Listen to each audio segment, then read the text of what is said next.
Klasy topoavy ankafaliana no iarabanantsika rehetra manaraka ny Real TV Madagasikara ho amin'ny ity alina ity tonga soa isika atao anatin'izao fandarana l'invité du jour zao fandarana izay resantsika manontolo ny raharam-pirenena ny tontolo politika mazava ho azy nanambahino manokana isika mpanao politika no sady mpamakafaka ihany koa araka ny nampafantarina antsika hatramin'ny marainy andro sy tao anatin'ny fampalalam-baovao teo vahintsika andriamatoa Guy Maxime Maralaisieno izay mpanao politika mpamakafaka ihany koa miarabanao tompoko ary manasanao androso anaty efitrano ary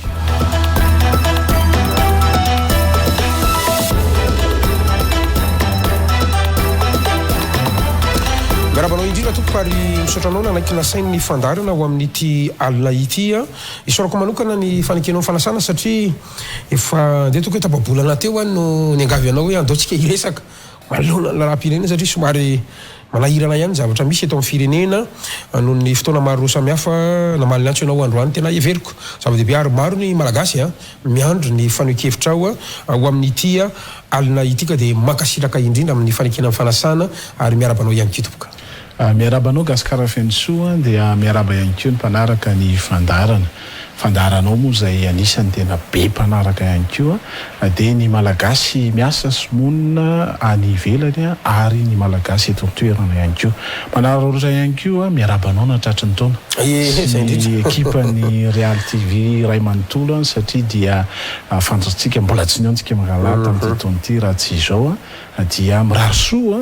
ary mampirisika hatrany amin'ny asa fanaovana gazety mba hahafahantsika tena mitondra n'ilay fahamarinany vaovao hoentinareo moa zany sy ny famakafakana izay ataontsika mankasitraka ihany koa ny amin'ny fanasanany amin'ny androany mankasitraka indrindra tompoko ary everiko fa hitondra adihevitra miapitsika mba tsy lazako satria manahirana amin'izao fotoana izao lasa mirefarefa amin'ny tany ny adihevitra eto Madagasikara hoentina ataontsika hoe favoritisme culte de personnalité ary lavage de cerveau mihitsy nga ilazako ny adihevitra amina haino vakijerika izay mpanao gazety resaka mpanao gazety ianao ny fandarana sala mitony dia tokony hitaizana be ary ampiakatra an'izay adihevitra zay hoan'ny malagasy satria anatina ataontsika hoe vanim-potoana sarotra ihany raha miresaka 13 tsika dia sokajian'ny olona isan'ny tompifitianana zany nga no mety mahatonga zany tsangarehetra zany ka iveriko fa hitondra zay objectivité zay ihany koa ny fandarantsika androany ary ny objectif ihany koa dia ampiakatra ny adihevitra andriamatoa Guy Maxime Maralaisieno akoatra ny ataontsika hoe mpamakafaka anao dia ataontsika hoe mpanao politika ianao ary tsongaiko manokana ny antony akoatra ny efa nitantananao natao hoe tanàna be ny tanàna ianao kahaka zao zany na eno fa efa nitantana fokotany ihany koa anao tamin'ny fotoan'androny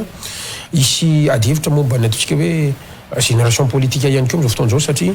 manahirana be ny mahita an'izay ataontsika hoe mpanao politika tsy nandalo an'izany lalan'izany kanefany mandray andraikitra ary manapa-kevitra amin'ny toeran'ny vahoaka any ka misy fiatraikany aty amin'ny fiainam-bahoaka ny tiako atongavana dia tsotra ihany raha ny faraparany tao aloha dia anisany mba ilazako hoe tsy numéro 1 ngama dia londo ampisoro ny miara-manonjy ianao ary anisan'izany ny miara-manonjy voananomboka mbola ntoy zany tany amin'ny miara-manonjy azaid radio télévision kaka ny mpanaraka anao sy ny fandarana fa tatoato tanatina fotoana maromaro tsy tazana atao intsony ianao andriamatoa Guy Maxime Maralaisieno ny fantaniko zany dia hoe asa nivadika tamin'ny tolona ve Guy Maxime Maralaisieno sa ny zavatra tsy ny fanarana totoka mana tokoa volazanao Gaskara anisan'ny ataoko hoe namorona ny fandarana miara-manonjy raha ny tantara dia hoe niainga tany amina fandarana anankiray ny tenako sy andriamatoa mialatsy manonona azy namako sady zokiko ray aman-dreny Vonson Andrianjato anisany nanana fandarana anankiray zay nandeha tany amin'ny tanjona dia ny hoe ny siny ny fanabeazana olo-pirenena dia miresaka politika miresaka ny tontolo ankapobeny ny art économique miresaka ny fiainam-pirenena ny fiainan'izao tontolo izao amin'ny lafiny politika ny angianay zany ary mpamorona ny fandarana miara-manonja ny tenako Fidèle Razarapera ary Vonson Andrianjato tany-Pendohana ny tanjona moa zany dia fantatsika hoe teo anatin'ny toeran'ny fanoherana Gaskara dia nazava ny filozofia sy ny ideolojia ny joroana dia nanaraka ny lalam-pandrenana ka rehefa nanaraka ny lalam-pandrenana dia samy resy lahatra ny amin'ny hoe ny filohan'ny fanoherana teto Madagasikara dia Andriamatoa Marc Ravalomanana amma resy tamin'ny fifidianana azy tamin'ny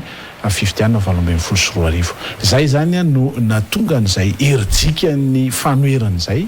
nanangana andreny fandarana miara-manonjika iny 7 volana tokoa zay tsy tazan'ny olona satria ny antony dia tena tsotra noho ny lafy ny fitadiavana aloha voalohan'ireny satria raha ny satany mpiara-manonja zany na ny miara-manonja dia samy manana ny toerana misy azy na samy mpanao politika azy dia tsy mitovy ny loaranom-bola zany amin'ny fameloma-mba dia manjanaka dia nanapa-kevitra manokana zany tena koa ny tsahatra aloha za mihitsy ny angavy tsahatra aloha ny amin'ny fandarana miara-manonja zany noho izay antony izay satria manana antom-pivelomana dia ny tontolo ambanivohitra sy ny lafy ny fitaterana zany dia somary ny sitaka kely aloha fa menareo sehatra moa zany satria mangetaentina reo nitondranana zany fanazavana zany dia tonga manotrona anao indray zanatsanay nefa tsy misy olana eo aminareo sy ny mpiara-manonja androantsika amin'ny resaka io tsisy olana misy resaka mandeha maso eto ohatry ny eo na tamina tompona andraikitra ny barao politika amin'ny TGV ianareo sy ny salvano so dia sanatria efa manomboka misabaka na tsy fantatro politika andresakitsika mantsy Andriamatoa Maxime raha leseno ary raha miresaka an'izany dia alanatsika ny loharaha amin'izany tsy misy ifandraisany tamin'izany fionan'izany ve ny nitsaranao na ataontsika hoe tsy nahitananao intsony zany tsisy ifandraisany mihitsy zany gasikara satria ny fomba fanaovana politika reo madisy ny olona matetika amin'ilay politika hoe ny havanana sy ny avy dia hoe tsy afaka miresaka ve ny havanana sy ny avy afaka miresaka foana ny havanana sy ny avy satria tombontsom-pirenena miresahana zay zany dia tena anisan'ny toetra tokony hampahalalaka ny mpanao politika malagasy mihitsy ny amin'ny fomba fijery amin'ny tombontsoa iombona ny firenena tsy namadika tolona zany Maxime tsisy namadika tolona mihitsy hatreto mbola mpanohitra tena iringiriny mihitsy ary hitanao ary mbola miara-manonja androantsika miresaka io mbola miara-manonja mazava tsara tsy maintsy niresantsika kely zay mba ahafahana mampiditra ny antony dia zao mantsy raha ohatritsika ka mijery an'izay atao hoe tontolo ny fanoherana eto Madagasikara zay misy anao zany araka ny namafisinao teo dia matoky Maxime raha leseno dia hita tonga dia tsoroko hoe samy teo lohany avokoa ary tena mizarazara be androany zany tsika raha RMDM no tena fantatra tany aloha androany misy ny vondro ny panorama androany misy ny selera androany misy ny IFIM zay maro hafa tsy fantatro tsy voamaika mamparefo an'izay atao hoe fanoheran'izay ve le hoe samy teo lohany fizarazaranareo tompoko eo amin'ny lafiny fanoherana gasikara dia misy ataontsika hoe mouvement foana mipotra arakaraka ny toejava-misy ilay fananganana ny vondrony RMDM aloha zany tany am-piandohana fantatro tsara angambany hoe zay aloha anisany tsy nanangana ny RMDM zany satria azo ambara hoe somary amena satria zany anisany lesoka tsy dia ny mpitondra foana no hitondrana fitsikirana fa tsara koa no mitondra tsikera ho an'ny fanoherana anisan'ny lesoka ao anatin'ny fomba fanaovana politika eto Madagasikara dia ny amena zany hoe tsy voadinika tsy voafakafaka lalina tsy mazava mirehetra ny tanjona tiana tongavana toy ny ahoana ny dingana ahafahana mifampife satria rehefa manao politika dia mila fampifehezana gasikara ary anisany fototry ny olana na ny fanjakana na ny mpanohitra dia io fitsipika ifampifehezana io ary matetika ataoko hoe mampizarazara arak'izay resahanao zay dia ny tsy fahazakana adihevitra ary eo na ho an'ny mpitondra zany na ho an'ny mpanohitra mpanao politika malagasy dia maro ny tsy mahazaka adihevitra ka rehefa tsy mahazaka adihevitra dia lasa problème personnel zany fa tsy lay hevitra hoentin'ilay olona no edikevitra mitika zay fa tsy mitovy hevitra ve mpanohitra mazava loatra fa misy lafiny maro tsy hitovizany mpanohitra hevitra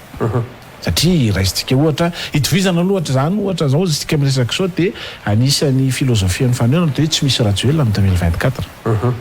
2024 zany hitovizany rehetra fa lay fomba tongavana amin'izay lafin'izay andanantsika ny fifidianana dia samy manana ny dian'ilay fanoerana hitantsika angambany fa na ny anatina nytoka range dia naninona moa zany ny miara-manonja MBS noho ny zara dia lasa misy ny miara-manonja 101.8 ianao zao tsara toerana afaka mamaly an'izany zavatra zany ny antony dia tsotra noho izay hevitra tsy mitovy izay satria ny ady hevitra dia tokony hitombona tokony ho fomba fiasa ao anatiny ny antoko politika na ny vondrona fanoerana dia ny ady hevitra ka raha resany ny ady hevitra sy ny fomba paipaika andehanana makany amin'ny tanjona dia tokony manana fandeferana zany ny mpanao politika na izy na izy fa isika malagasy tsy zany le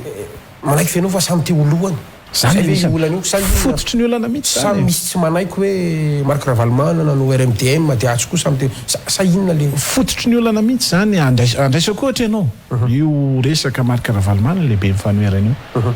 hatreto tsy misy manaiky mihitsy hoe Marc Ravalomanana lehibe mifanoerana na dia mpanohatra ary izy zany ny ady hevitra nefa rehefa vakinao lalam-panoerana dia tena mahazava mihitsy amin'ny andininy maro mahazava mametraka ny amin'ny hoe Marc Ravalomanana lehibe mifanoerana ary tsy tokony ho ady hevitra zany fa tsy zany nefa zany na ny mpitondra mametraka olana na ny mpanohitra samy mpanohitra mametraka olana ho anareo amin'ny miara-manonja zay radio télévision ve tafiditra ao anatin'izay ataontsika hoe tsy fitoisikeko izay ihany ko ny hevitra tsy mitovy ange hoa misy fony zany io amin'izay lafiny hoe Ravalomanana zany hatrany am-pendoana dia efa nitovizana hevitra na izay ataoko hoe mpanao politika tsy membre anatina antoko na ny tiako Madagasikara telomenada ao anatin'ny Azaid radio dia hitovizana hevitra ny mahalehibe ny fanoerana Marc Ravalomanana zany zavatra efa ataoko hoe principe fondamentaux na atsanganay hatramin'ny-pendoana hoe tsy miala amin'ity ady hevitra tia kositsika rehefa miresaka Marc Ravalomanana lehibe ny fanoerana za tsy mpomba Marc Ravalomanana fa amin'ny maha lehibe ny fanoerana azy eto Madagasikara dia miray lalana taminy tao anatiny izay dingan'ny fanoerana nandritry ny efataona teo zay gasika eo amin'ny mbolany eo dia andeha ataontsika hoe tapitra ny filotom-pitantanany zao fanjakany zao na tianasika na tsy tiatsika aloha dia tsy tafapetraka mihitsy lay lehibe ny fanoerana filoa-lefitra fa fito eo anivony anteny miram-pirenena taiza zany ny olana tsy nahatotosan'izay zavatra zay ny olana ange dia ny fanjakana no manana ny fitaovana ahafahana nametraka ny lehibe ny fanoerana lay fitaovana dia ny lalàna zany lalàna ka lay fanjakana zay nandray an'ilay fahefana no tsy nampiatra ny lalàna amin'ilay itsiny satria mazava-be nge ny lalàna mahakasika ny fanoerana eto Madagasikara dia hoe zay resy tamin'ny fifidianana zay ekeny rehetra lehibe ny fanoerana dia lasa solombavam-bahoaka d'office ary vice président any anatin'ny antemera-pirenena zay nge ny lalàna dikan'izay tsy avaty amin'ny fanoerana ny sakana fa raha mahay mamaky eo manko ny problemtsika raha tsisy interprétation zany lalàna satria ny olana eto amintsika dia manao interprétation ny mpanao politika rehefa mamaky lalàna fa taty-ariana nisy any ohatra ny todalàna Brunel zavitra andreo fa ny amin'ny hoe toeran'ny mpanohy aloha sur l'opposition ingama raha tsy diso ao anatin'le izy dia nitody mivoatra dia ny farany ary lasa hoe tokony solom-bava-bahoaka zay maro anisa mifanoherana ao anatin'ny temera-pirenena ka tanvela olana zany zao raha ohatra zany zao tsika raha mijery zao dia natoko tim zany zao no aoarina ny maro anisa ny RD to 20 tokony tany ve sa zany anisany fototsy le tsy mifanarana daholo ve sa so dia any aminareo mpanohitra kosa le izy fa tsy tany amin'le fanjakana tsony rehefa nivoatra le lalàna nambamboarina tao mbo zany ny tena fototry ny olana Madagasikara dia tsotra loi de l'opposition zany nge efa tamin'ny 2014 efa tamin'ny 2014 zany hoe rehefa nivoaka ny lalam-panorenana vita lalam-panorenana ny 2014 dia nivoaka zany lalàna ny fanoerana zany tamin'ny 2014 dikan'izany zany tena azoko tenenina hoe nandray anjara tanteraka tao anatiny zany ny mpitondra fanjakana am'izao tsika miteny zao maninona no ovany ny mpandehanana satria tsy mety aminy ve lay Marc Ravalomanana lehibe ny fanoherana dia mitady fomba hafa izy ahafahana manilika an'Andriamatoa Marc Ravalomanana. Zany angeny fototry ny olana fanaovana politika eto Madagasikara e. Stricto sensus ny lalàna dia maninona no fainao, interprétenao arak'izay mampety an'ilay fanjakana. Zany hoe ny institution rehetra eto Madagasikara dia lasa fitaovana, lasa instrument ny fanjakana malagasy izay mitondra fa tsy balizy intsony. Raha ohatra ka iverenantsika ny tamintara Andriamatoa Ralaiseno Guy Maxime ny akaiky indrindra aloha dia ny 24 hatrany amin'ny 46 candidat no nandrotsaka amin'ny taratasy ho candidat ho filoham-pirenena ary teo amin'ny 36 teo angamba no neken'ny ACC tamin'izany ifaninana tao anatin'ny azakazaka. Ny tiako atongavana dia hoe zany ny isan'ny candidat ho filoham-pirenena enina amin'ny 30. Dia raha io kisarisary ambarako ny amin'ny hoe mpanohitra mizarazara sy ny tariny sarotra ve ny inona fa isy an'izany atao hoe candidat unique ho atolotry ny fanoheran'izany raha ho avy ny fifidianana manaraka eo. Nisy andrana natao raha tsaronao fifidiana 24 dia nisy vondrona antoko politika vitsivitsy nanao andrana hoe andao mba hiady hevitra tsika mba ho tokana ny candidat tamin'ny 24 tadidiko tsara zay tao Asorano no nisiny zany adevitra zany. Anisan'ny namorona an'izany Remile Ratefinanary raha tsaronao tsara tantara no resahantsika eto nanao andrana fa mbola ino ny vokany 930. So tsika miteny zao raha miantisipe ny zavatra hitranga zany tsy latsaky ny 50 na ho 5 ndray ny candidat amin'ny ity fifidianana ho avy ty. Ny antony dia tsotra tsy fisiny ny ady hevitra ary zay le tianao resahan'izay hoe samy teo olohany mpanao politika malagasy ary zay mieritreritra fa manana hevitra hitondrana an'ity firenena ity dia avy hatrany dia mipetraka eo amin'ny toerany mahafilohan'ny republika. Zany angena anisan'ny fahadisotsika tamin'ity Andriamatoa Rajoelina filohan'ny republika amin'izao fotoana izao ty satria mihevitra fotsiny tsika hoe rehefa miresaka filohan'ny republika dia olona naomby aloha tamina fomba fitantanana any amin'ny tsy miankina olona manambola. Zany zany profil raisitsika rehefa manao politika eto Madagasikara, olona manambola, olona naomby tany amin'ny sepi-tantanana zay tsy miankina dia olona masa miteny iny amin'ny hoe oetikoatran'izao ary atokan'izao Madagasikara ao anatin'ny 5 taona dia resy lahatra raha malagasy fa tsy mijery raha malagasy ny amin'ny hoe ahoana inona ny dingana nandanany ity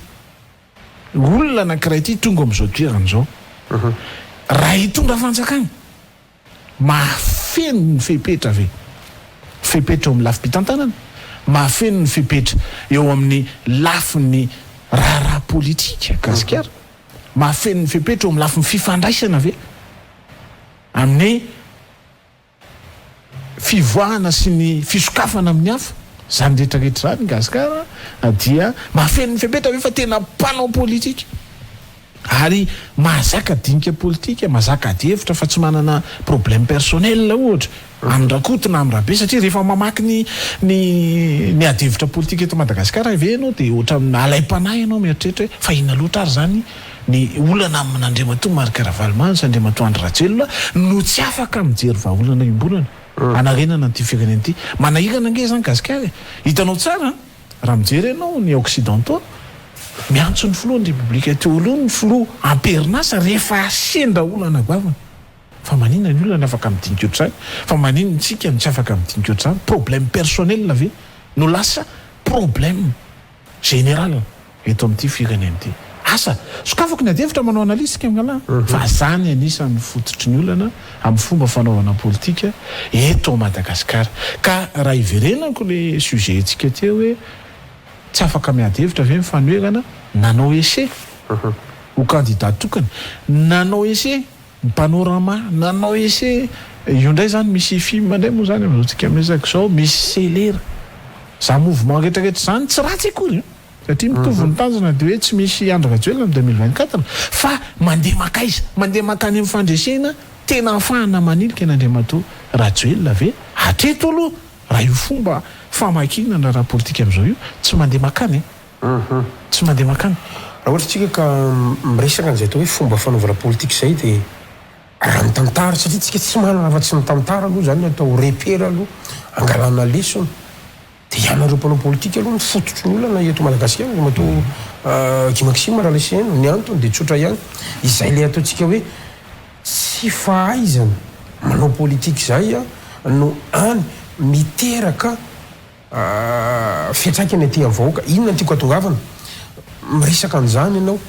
androantsika tonga hatramin'ny natao hoe conflit de génération le matonga Guy-Maxime raha leseno eo amin'ny samy mpanao politika zany resako zany misy andreo mpanao politika zokiny misy andreo mpanao politika zandriny ary zany moa tamin'ity herinandro ity tao ampesiko tao tena namoaka an'izay atao hoe fomba fanaovana politika eto amin'ny tanàn'izay satria tsy manana an'izay idéologie izay intsony tsy manana an'izay atao hoe fanabeazana raha politika izay ary raha nanome ohatra tamin'ny androny KFM sy ny MFM ianao dia nisy an'izany leader politika izay androany tsisy an'izany tsony inona ary ny antony mahatonga atsika tsy afaka manana an'izany initiative zany ino tokoa fampanohitra mety ho candidat ray ny fitondrana mety ho candidat ray ny centriste mety ho candidat ray manampaizana mety ho candidat tsy ohatra ny dimy no candidat ohatra eritreretiko ao anatin'izay zavatra zay raha ny zavatra mitranga ange gasikara hoe miresaka mpanao politika isika tena marina mihitsy andresanao fa anisany ataoko hoe fototry ny olana amin'ny fomba fanaovana politika eto Madagasikara gasikara dia io lay ataontsika hoe ny tsy mahafeno an'ilay fepetra takiny tsy mahafeno ny fahalalana takiny mba ahafahana maneho hevitra raha politika ny occidentaux nge raha raisiko ohatra amin'ny frantsay nianatra politika ny olona dirigeant rapitso nianatra politika misy ny formation sur le tas misy ireo mpanao politika izay tsy nianatra politika fa tany anatiny dingana ara politika nalehany dia ny beaziny ny antoko izy mba anana an'ilay fepetra takina ahafahana manao politika izany misy fepetra nge ny fanaovana politika gasikara fa eto amintsika izany ohatrany hoe baranany hoe anao politika aninona mba hanan-karena zany zao anisany fototry ny problème eto Madagasikara manao politika mbanan-karena ary mpanao politika eto Madagasikara gasikara rehefa miditra anaty fanjakana sahirakirana fa rehefa mivoaka anaty andrarezina daoly andrarezina daoly zany ange le fomba fanaovana politika eto Madagasikara mizasika miresaka zany hoe ny olona zany raha anao politika dia tsy mandeha makany amin'le sens propre hoe organiser la cité zany ny sens propre amin'ny politika organiser alamino ny fiarahamonina alamino ny fiainam-pirenena alamino ny raharam-bahoaka alamino ny olana ara-tsosialy alamino ny olana ara-ekonomika tsy zany ny fomba fanaovana politika eto Madagasikara fa manao politika eto Madagasikara zay efa matanjaka mbola mba te hampatanjaka azy tsy mizara ny mpanao politika malagasy amin'izany hoe organiser la cité zany nge misy asa gasikara be dia be ny asa tandrify an'izany hoe alamino ny fiarahamonina be dia be ny asa tandrify an'izany fa zay sens zay ny tsy anana mpanao politika malagasy amin'ny ankapobeny mialatsiny fa mahitsy zany ny tsy anana mpanao politika malagasy nisy ihany ny anatra an'izany raha miresaka ny MFM ianao raha miresaka ny Arema ianao raha miresaka andreo antoko azotsika atao hoe zokiny ianao dia misy mbola mitazona sy miaina amin'izany ary mandalo désert lava be mandalo désert lava be anisan'ny olany MFM mange ohatra gasikara dia hoe nanana an'izany culture politique zany izy fa tsy nahay naka fanjakana misy indray mahay maka fanjakana fa tsy mahay miazona azy zany fototry ny fanaovana politika eto Madagasikara toy misy dia mahazo fanjakana ny alalan'ny fanonganam-panjakana fa tsy mahay miazona azy koa rehefa aveo rehefa nomena fa efana tamin'ny alalan'ny fifidianana ka iny ihany koa no afahantsika miditra mihitsy ao anatin'ilay fifidianana satria zay antony ilazako hoe raha io paysage politika io tontolo ara-politika eto Madagasikara io zany dia mametraka zany raha iseny Guy-Maxime androany fa sarotra ny inona ananana zany candidat unique zany mety any 10 efapolo efa manoka misehoseho ny mieritreritra ho candidat amin'izao fotoana izao manomboka mandeha zany zay le ataontsika hoe ambiance politique lay dynamique etsero lay coalition sy alliance etseroa ary manomboka mitazatazana eny reo candidat potentiel raha marina no resantsika fa efa misady anyty le karazana pré-campagne zay mifampikaparanjo mifanenjika sy ny maro samihafa manahoana aloha ny fahitanao an'izay le hoe paysage lay tontolo ara-politika androany io efa izy ve io samy manambana zavatra ve io amanalizy ny resakisika androany ekeny any électoral ty satria zay ny lalam-pandrenana ary hitatsika misy ny proposition nomeny seny raha tsy diso 9 novembre ny premier tour à 20 décembre ny deuxième tour nomeny seny zany proposition zany fa ny olana amitsika aloha zany gasikara inona ny atao hoe candidat potentiel le zany anisan'ny fanontaniana tena tsara petraka amin'ny vahoaka malagasy inona ny atao hoe candidat potentiel na inona ny atao hoe candidat tena mahafeno fepetra sy matanjaka zany raha izay no andikatsika azy amin'ny fitenenantsika malagasy avy etrany raha ny 5 isanjato mpifidy no anontanianao dia zay manam-bola zany ny iza ny manam-bola zany ny adevitra politika eto Madagasikara avy etrany dia io fepetra io no resahan'ny mpifidy aminao Gasikara amintsika nefa rehefa tena mijery an'ilay sens propre teneniko anao dia tsotra amiko zany dia zany anisan'ny tsy nanekeko mihitsy fantatro many zany isan'ny tsy nanoana Marc Ravalomanana tamin'ny candidat Marc Ravalomanana tamin'ny 2013 anisan'ny tsy nanoana ny docteur Robinson satria nazava hoe za manana ny fepetra zay takiko amin'ny candidat anankiray ny fahalalana ny fahaizany ny dingana nandanany ary izy sy ny hevitra hoentiny manoloana ny anarenana ny firenena zany no adevitra feto amitsika zany zao mipotra aloha zany le raharaha tsy fantatra pré-campagne ve pré-campagne fantatsika fa nampisy adevitra goavana hoe rehefa tsy voaton'ny code électoral ozy ny président ny ACC zay efa tsy ho toerany tsony dia azo atao zany ny dikany pré-campagne zany hoe mahazo manao pré-campagne ny daholo zany ary hitatsika fa efa manao an'izany avokoa reo acteur politique eto Madagasikara mizatsika amin'teny zao fa ny olana amintsika dia hoe maninona no tsy ahalalany zany adevitra zany maninona ny tsy afaka manao ny hafa fanoerana rehefa andeha ka mba hitondra adevitra politika sy fanabeazana mpiaramonina zany na ny citoyen na hitondra ataoko hoe anjara briky ho fampiainana moa zany ho fampiainana ny antoko politika dia voarara tsika tsara tsy miaro manokana ny magroana zao fa analysina tsika mgala maninona no sakanana ny vehivavy tim no maninona zany ny adevitra misy eto amitsika misy unité anao tsy manao misy nefany mahazo manao ny fanjakana moa zany dia efa fantatsika hoe Andriamatora Rajoelina filohan'ny Repoblika efa nanomboka tamin'ny nandraisany navitany ny investiture no nanao fampelezakevitra izy hatramin'izao tsika miteny zao tena mbola ao anatiny vanim-potoana fampelezakevitra izy satria rehefa mihainao azy ianao sy miresa sy mamakafaka ny zavatra resahany ianao dia tena mbola tsy misy valaka tamin'ilay fampelezakevitra tamin'ny 17 sy 20 Gasikara zany raha ohatra ka mijereno io zany tsika 17 sy 20 tsy mitovy tsony lasa misy zay mampitaraina ny olona zany miresaka le régime ianao hoe tsy le équitable sy le égalité zany tsy mipetraka tsony anatin'le izy lasa misy hoe rehefa anina dia afaka manao rehefa anina dia tsy afaka manao zany anisan'ny divana teto fa hatramin'ny 7 ny 20 73 député anisan'ny nametraka an'izany ihany koa androany miverina le kisary rehetra zay tena atsika hoe tsy tena misy zavatra miova eo amin'ny fomba fanaovana reo politika fa zay mahazo fahefana dia ny tsilety sy ny lesoka nataony teo aloha mbola toizany teoriana foana ahoana zany no afatsika mametraka an'izay ary tsika manana zao ny ACC zay ataontsika hoe anisan'ny arofanina indrindra ho fanajana ny lalam-panorenana eo ambanin'ny masonao io kanefany na misy fitoriana aza tsy reny ACDD manahirana be zany le zavatra misy eto amin'ny tanàna ka midika ve zany fa mety ho lasa fitaovana hatramin'ny ACC lasa fitaovana hatramin'ny lalàna lasa fitaovana hatramin'ny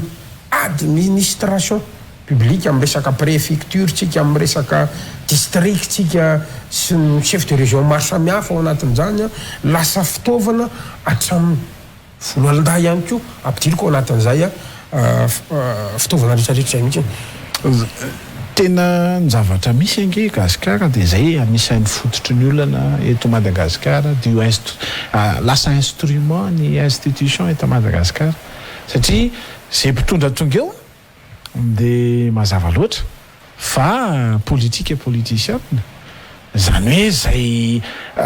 anamafy ny fahefana sy nara-bola nara-pitantanana zay tsy isiny ny fanelingelenan'ny hafa zay apaharitra ny fanjakana zany foana ny tanjon'ny mpanao politika malagasy indrindra ny mpitondra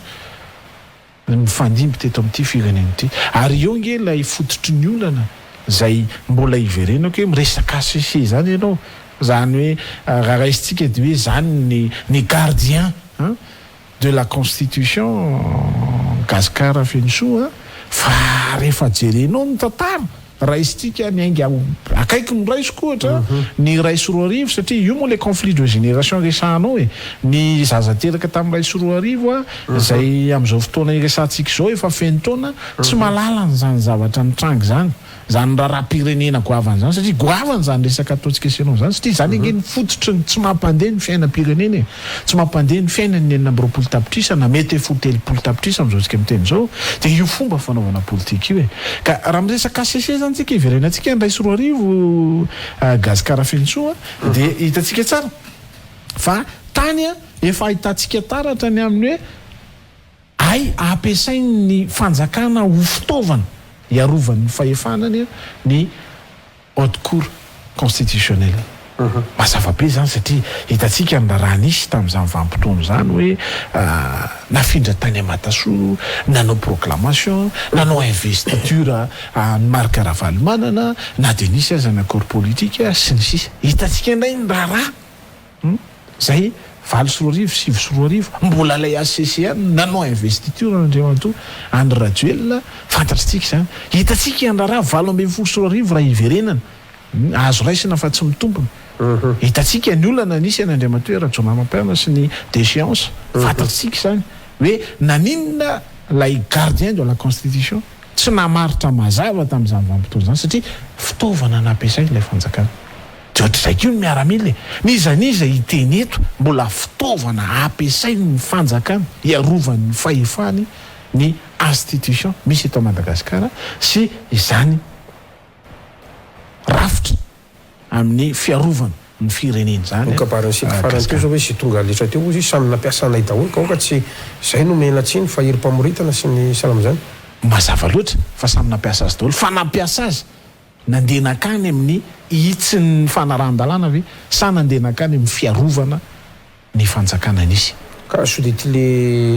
le manamboninahitra ny voafoloalan-damana politika ity ary ny olana sy anatina gouvernement sy ny salama zany anisan'ny fototry ny olana mihitsy Gasikara Fensoa dia ny fanendrena ohatra colonel no gouverneur na général no gouverneur na zao zany ege anisan'ny fototry ny olana fanaovana politika eto Madagasikara aoka ny mpanao politika ianao politika aoka ny miaramila ho miaramila aoka ny mpanao gazety hijanona amin'ny asa fanao gazety afaka misokatra izy amin'ny fomba fanaovana politika aoka ny mpampianatra ho mpampianatra aoka ny dokotera ho dokotera zany principe fondamentaux zany ange no mila iverenantsika zay tianao politika dia ndana mianatra politika fa tsy te anakarena dia miasa zay nge mianatra politika Gasikara na tany anatiny ny expérience de la vie politique na nianatra mihitsy nandalo anazy zay nandeha tany États-Unis zay nianatra politika hoe inona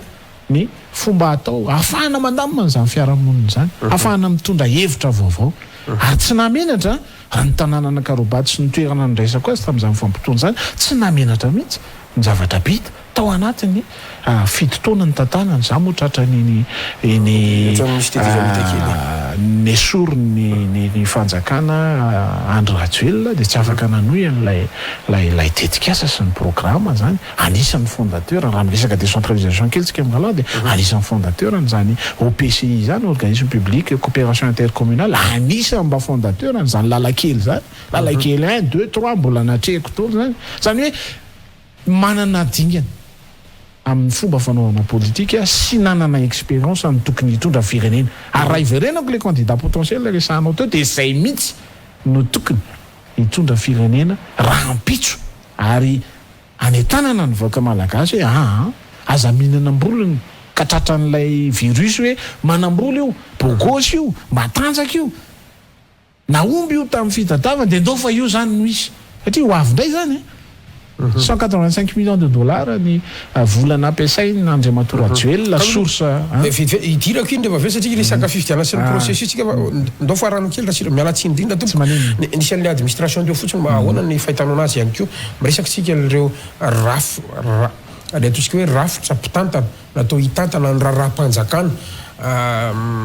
préfet ny chef district dia io kokoa zany efa tafiditra ihany koa zany chef de région zay ambara fa gouverneur moa izy ankehitriny le satria resaka le fitaovany anao sy ny ampiasaina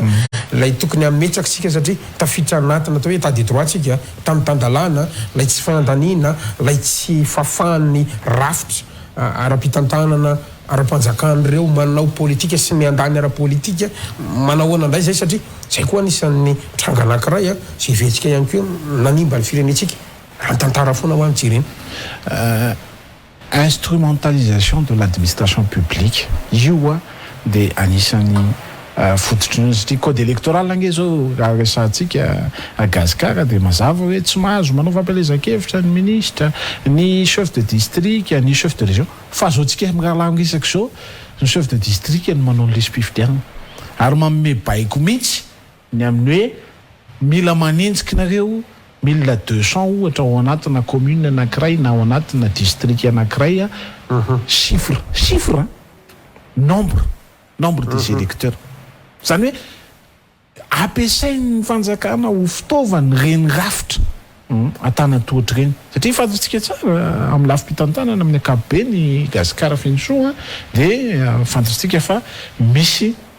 ny administration territoriale dia misy ny administration centrale zany hoe ny rafim-panjakana zany ka ny olona eto amintsika dia ny fampiasana ny fanjakana nle ny rafitra atanatoatra reny ho amin'ny fitaovana ahafahany mandresy amin'ny fifidianana tsy mazava amin'ny fanjakana mihitsy ny amin'ny hoe rehefa fanapahariam-pahefana sy rehefa fitsinjaram-pahefana fa ny anazy dia na fitsinjaram-pahefana zao azy dia fanapahariam-pahefana zay aminy dia manaparitaka amin'ny fahefana izy any amin'ny gouverneur dia amboarimboariny eo le lalàna mahakasika ny chef de région dia afaka mampiasa ny fahefany rehetra ny lehibe ny faritra na arabola na ara-pitantanana mibaiko an'izany rafitra tanatoatra zany dia tsy misy tsony zany ny séparation de pouvoir eto amintsika raha miresaka administration publique fa mifangaro voraka ao ny solombavambahoaka matonge ny solombavambahoaka tsy mahavita intsony gasikara manao ny asany ampahitsiny raha miresaka n'ilay motion de censure ny Andriamatoa premier ministre lehibe gouvernement teo tsika amin'ny rahalahy fa maninona moa zany le izy no ny emotra eny etenetenany zay tsy araky ny lalàna tsy araky ny règlement intérieur ny fandraisana n'ilay fanapahan-kevitra dia maninona zany le izy no miemotra eny eteneteny satria noho izay institution efa lasa fitaovana fanjakana ka zay natonga antsika niresaka n'le atao hoe lasa fitaovana hatramin'ny lalàna mantsy teo fantatrao tsara tamin'ny herinandro zomanga manizy iny salaka misy namokaviny ACC arambaran'ny ACC mihitsy hoe mifanaraka amin'ny lalam-panorenana iny fanapahan-kevitra nataony bromahatra anatsahatra ny motion iny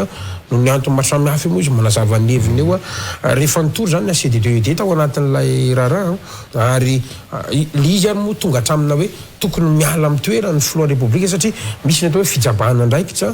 sy ny séparation de pouvoir tsy voaja dia milaza ihany koa ny ACC fa manaraka ny zavatra rehetra ka zany zavatra zany zay le afatsika amresaka hoe ahoana ihany keo ty le filalaovana ny lalàny tya satria ianao zao androany tena na le ary fenitra natao hiaron'le lalam-panorenana ny asese azy tya mamorika ihany keo ka misy fanantenana ve zany tsika tompo anatin'izany tantara rehetra resanao zany zany mihitsy ange no antony iresantsika an'izany gasikara dia hoe ny anongotsongona amin'ny maty dia nitaotry ny andevimbelona satria raha mbola miveriny zany olana amin'ny lafiny fitantanana kapobeny satria zany tena fitantanana kapobeny fanajana fotsiny lalam-panorenana ary fantatsika nge fa enjehan'ny lalàna nge ny tsy manaja ny fampiarana na lalam-panorenana enjehany ty lalam-panorenana ty zany gasikara fa ny olana eto amintsika dia ohatran'ny mandeha ho azy zany rehetrarehetra zany ohatran'ny mandeha ho azy zany hoe ny fidinana lalam-panorenana dia azo hitsakitsahana ary tsy ajaina mihitsy fa ny ataon'ny filoha ihany no ataon'ny filoha zany nge le fototry ny olana ny fanaovana politika eto Madagasikara zany hoe tsy mandeha dans le sens amin'ny lafim-pitantanana mba misy règle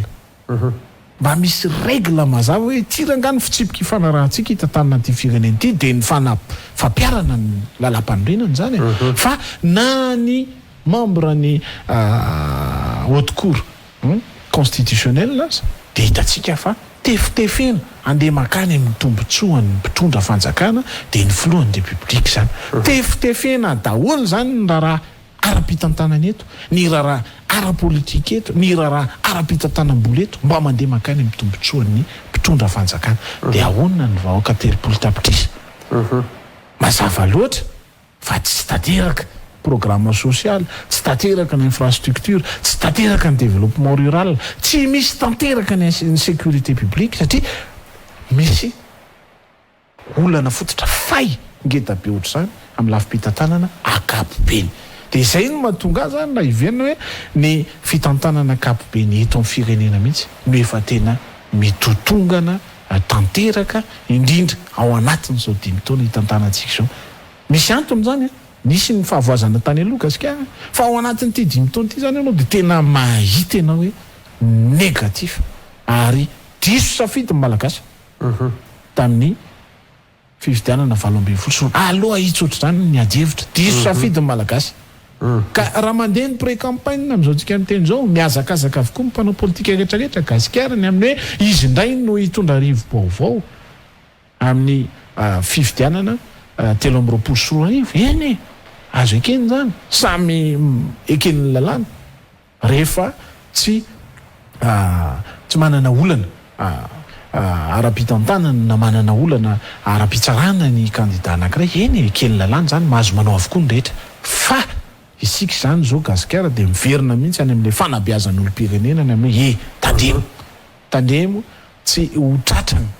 ny velam-pandriky ny mpanao politika politicianina isika malagasy fa mieritreritra lalina manoloana mba afarafaratsy misy fitsipika sy fepetra raisina ahafahana maneho ny safidy ary ny fototry ny olana gasikara dia ny malagasy tsy mifidy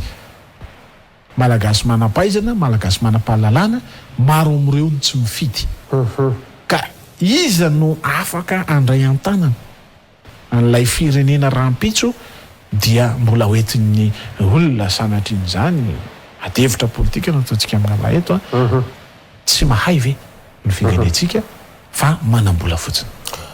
processus électoral zay indrindra no iresantsika efa nisaka kely ianao mantsy teo ny vola nampiasain'ny candidat larana 7 zay filoham-pirenena akehitrio tamin'ny fifidianana 20 adihevitra io amin'izao fotoana izao ary ny firaisamonim-pirenena tena mezaka mitondra ny adihevitra io dia raha ivirinantsika aloha ny tamitara Madagasikara aloha dia fantatritsika aloha androany tsy manana code électoral tsika misy indray ny loi électoral leto fa mbola tsy nampiarina zany ary tsy vota amin'izao fitondrana zao fa efa hatramin'ny fitondrana teo aloha ny tetezamitanonaka ty zany tsika miresaka an'izay tantarany loi électoral zay androany dia anisan'ny mitondra an'izay adihevitra zay ny firaisamonim-pirenena tena miresaka amin'ity karazana fond de campagne ity ary tonga hatramina ataontsika hoe proposition de loi mihitsy ny azy ny isinany atao hoe plafonnement zany mba isinany atao hoe fitovizan'ny chance zany am'izay filatsakofitian'izay mba tsy sinina atao hoe vola vahiny mitobaka dia isy ny tamberina ndraikitra sa tamberim-bidy moa zany fitsoana zany any amin'ilay mpandovola fa eo ihany koa mba tsy sinina atao hoe fividianana ny safidy n'ilay mpifidy amin'ny alalana vola sy endrika maro samy hafa manahoana aloha ny fahitanao an'izay atao hoe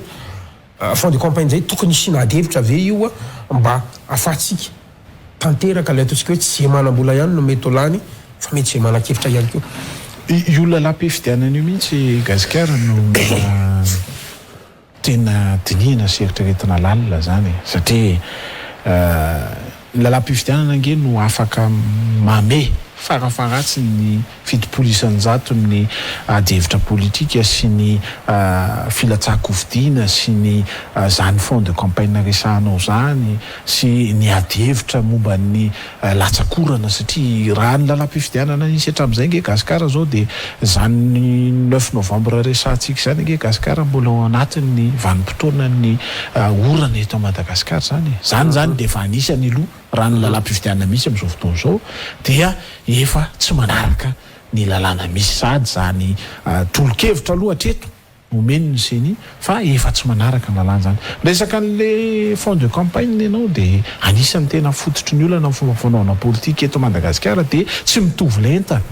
ny herijika ananany candidat raha ny tokony izy manko dia asany tsika moa zany ny comité électoral indépendante zany mandamina ny national indépendante ny mandamina ny lafim-pifidianana fa raha ny tokony izy nge gasikara dia ny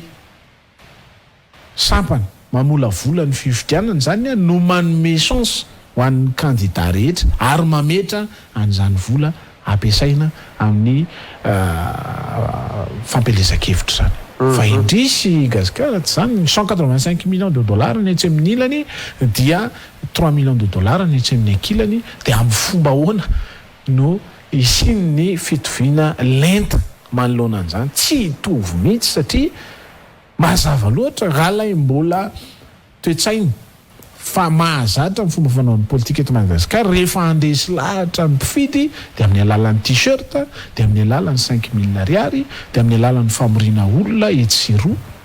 dia hitantsika loatra fa tsy misy fanabeazana zany tsy misy akory zany fanarahan-dalàna ny amin'ny hoe farafaratsiny mba misy fepetra raisiny ny mpitondra fanjakana fepetra raisiny ny seny amin'io famolavolana ny lalaam-pifidianana io ary ny famolavolana ny lalaam-pifidianana dia tokony ny sehatra rehetra na zany voalazanao zany hoe tsy miankina na ny mpitondra fanjakana na ny fanoerana ny tokony miara-mamolavola azy tokony ho balizy ho an'ny raha-pitso hoe rehefa iroso ny fifidianana manomboka izao maninona ny olona ny tsy miovy zany fa maninona ny antsika no miovy isaky ny iroso ny fifidianana antsika satria mbola mandeha makany mikajy amin'ny fanamafisana sy fandehanana melosady gasikara makabahana nge le fanjakany efa taona manao fampelezan-kevitra zany nge efa makabahany tsy manome chance ho an'ny hafa mihitsy zany fa makabahana mba ahafahana manamafy an'ilay fahefana misy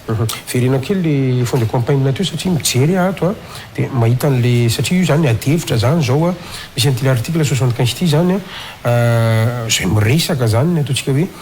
disqualification ny candidat hatramin'ny androany tsy nisy décret d'application mihitsy izy ahafahana ataontsika hoe manasazy areo candidat inona ny tiana horesana ao anatin'io le hoe misy candidat zao tokony ametraka ny compte-mbolany amin'ny CCFVP ngamba ny anarany raha tsy diso dia kanefany raha nanao tatra zao zareo dia tena vitsy tamin'ireo candidat nosaka tamin'izany mampiatra an'le izy zavatra ohatr' zany tena atahoran'ny olona zany dia misy karazana ataontsika hoe système de financement tsy mazava tsy fantatry ny vahoaka sy ny sara amin'ohatr' zany dia ity lalàna ity nefany misy afaka mitondra makany ihany fa tsy appliquena le sy ny sahala amin'izany zay mampatonga ana miteny hoe sao dia miverina mihitsy ntsika miresaka ny adevitra satria raha miresaka nytony resaky ny firaisamoam-pirenena tony zany ianao dia manintsy mihitsy hoe azontsika ferana tadidiko tsara ny io rafitra CCFVP io miresaka hoe raha natao izy ny antotanisa ny amin'ny atao hoe vola isaky mifidy de ny Madagasikara ny lafo indrindra ozy izy maneran-tany zany hoe izy zany tsy mijery aloha hoe ohatrinona vola nampiasaina amin'ny candidat nampiasain'ny candidat fa rehefa zarazaraina amin'ny isa mifidy ny vola nampiasaina iny de ambony zany ny tahatsika risika be zany satria firenena manitra ohatran'ny Madagasikara États-Unis ary resitsika amin'izay to zay ahoana ny antisipetsika an'izany zany raha ohatra ka tsorona mazava le adevitsika kimakisima lasa zany ange le changement tatavintsika am'zao fotoana zao gasikara satria raha vao mbola raisitsika fotsiny ohatra ngesahanao teo anisan'ny ambony be ny tany fampiasam-boly zany isa-pifidy ao anatin'ny vanim-potoana ny fampelezan-kevitra tena marina zany tsy azo lavina mihitsy zany prouvé zany fa ny olana amintsika de hoe zay principe zay méthode zay no ampiasainy mpanao politika manao politika politicienne mba ahafahany mandresy lahatra ny mpifidy de zay nge le mila ovainy hoe ny hevitra fa tsy ny vola ka namanam-bola toninina izy fa tsy manana-kevitra ary tsy manana dingana ary politika ary tsy manana fahalalana feno afaka hitantana firenena de tsy maharesy ny hevitra izy na manam-bola toninina azy fa hatreto raha ny tantara fatantsika loatra tamin'ny andro Marc Ravalomanana nge tena anisany napopoka io vanim-potoana ny fifidianana io mialatsiny za mahitsy miresaka io vanim-potoana ny fampelezan-kevitra io de fantatsika loatra raha nilatsaka ho be ny tanàny Andriamatoa Marc Ravalomanana dia hitatsika loatra tao tanàna Antananarivo fa ny fizarana yaourta sy ny sisa mpanoana Marc Ravalomanana tao anatin'ny vanim-potoana miresaka an'izany fa anisany ataoko hoe mampipoka an'io fomba fanaovana politika teto Madagasikara mampivaralina mihitsy raha izay lazana azy gasikara amin'ny fomba fanaovana politika eto Madagasikara dia ny tsy nananatsika fihetsika sy fandraisana fepetra ny amin'ny hoe manomboka izao rehefa miresaka raharam-pifidianantsika rehefa miresaka raharam-politika isika dia raha goavana zany ka raha olona hitondra firenena raha olona ho be ny tanàna raha olona ho solom-bavam-bahoaka rapitso dia aza tsaraina amin'ny volany aposiny fa tsara ao amin'ny atevitra hoentiny tsara ao amin'ny dingana naleny ny amin'ny fomba fanaovana politika ary tsara ao amin'ny vokatra io angeny olana gasikara raha isitsika tanàna Antananarivo tamin'ny andro Andriamatoa Rajoelina inona vokatra fandariana petraka inona ny vokatra nataony esapatoara tanàna Antananarivo de lasa izy filohan'ny tetezamita inona ny résultat de ohatr'izay ihany koa zava-misy amin'izao fotoana zao mametra-panontaniana ny vahoaka malagasy inona ny résultat tao anatin'ny efa-taona rehefa diso fandraisana fanapahan-kevitra tsika amin'ny fomba fanaovana politika amin'ny raha-pifidianana ka raha iverenako zany lalàna gasikara de tsotra consultatif io rehetrarehetra ny miara-midinika mba tsy iverenana zany na ty lalam-panorenana ty aza tokony consultatif tsy ratsy ty lalam-panorenana ty fa tokony ifanekeny rehetra inona ny mety amintsika ka miresaka consultatif ianao mbola fotoana zany zao afahantsika indray anao an'le concertation nationale na fikaonan-dosy ny samby sa amin'ny endrika ahoana no tsy voatery mbola manam-potoana ihany koa ve tsika raha ohatra ka ho tazomintsika io le 9 novembre sy 20 décembre ho an'ny fifidianana filoham-pirenena io ho tratra ve ny tetiandro maro samihafa zay fantatra ho tsara sa ho foanana mihitsy aloha de andao aloha ifandamy mety aloha tsika menakavy ao anatin'ilay izy ary farany ny datin'ny élection communale sy ny mpanotsaina tanàna koa ary ty tsy mivoaka zay tokony amin'ity taona ty rano lalam-panorena satria tapitra ihany koa no mandahndreo be ny tanàna sy mpanotsaina ny tanànareo zany ange no adevitsika amin'ny lalahy eto indrindra hoe raha hofoanana ny fifidianana mpitondra fanjakana ange mahazo tombony ao anatin'izany zao izy tsy mahomby zao de foananao ny fifidianana de mahazo tombo ny mpitondra fanjakana ao anatin'izany hosokafanao le izy exemple andraisitsika amin'ny feuille de route crise 2009 anisany andray anjara tao anatin'izany gasikara fa inona tao anatin'ny feuille de route no tanteraka de afangaron'ny mpitondra fanjakana tamin'izany vanim-potoana zany sy amin'izao fotoana zao hoe tsika ara niaraka toka zangina devitra politika tsika ara niara-ny tantana tao nefa izy nanana n'lay pouvoir exécutif izy nge nanana n'lay pouvoir exécutif en tant que président ny transition izy nanana n'lay pouvoir exécutif ary zay le iverenako ny zava-misy amin'izao fotoana zao izy nge no manana n'lay fahefana fa tsy mifamerana izy nge no mpitondra fanjakana izy nge no mitondra vahaolana tsy anjara amin'ny filohan'ny repoblika zany teny hoe zany tonga aloha ty aminareo asany zany Andriamatoa Gasikara, asany mpitondra fanjakana zany, izy mihitsy no tokony tonga alohan'ny mananjary raha misy cyclone.